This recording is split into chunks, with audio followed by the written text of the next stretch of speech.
এবার শিক্ষকদের বদলি সংক্রান্ত খবর। ফের শিক্ষক বদলি শুরু হতে চলেছে 2.5 বছর পর।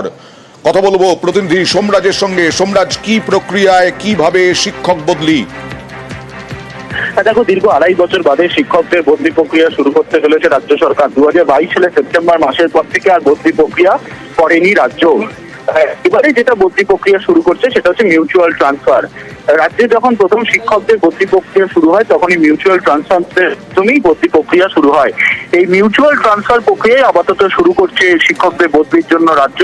ইতিমধ্যে স্কুল শিক্ষা দপ্তরের তরফে নির্দেশিকা স্কুল সার্ভিস কমিশন ও মধ্যশিক্ষা পর্ষদকে পাঠানো হয়েছে।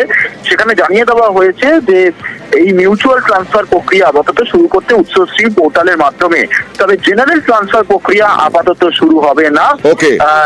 এবং জুন মাস অবধি জেনারেল ট্রান্সফার হবে না, শুধুমাত্র মিউচুয়াল ট্রান্সফার প্রক্রিয়া হবে। স্কুল সার্ভিস কমিশন জানিয়ে দেবে কবে থেকে মিউচুয়াল ট্রান্সফারের জন্য শিক্ষক শিক্ষিকারা আবেদন করতে পারবেন। বেশ।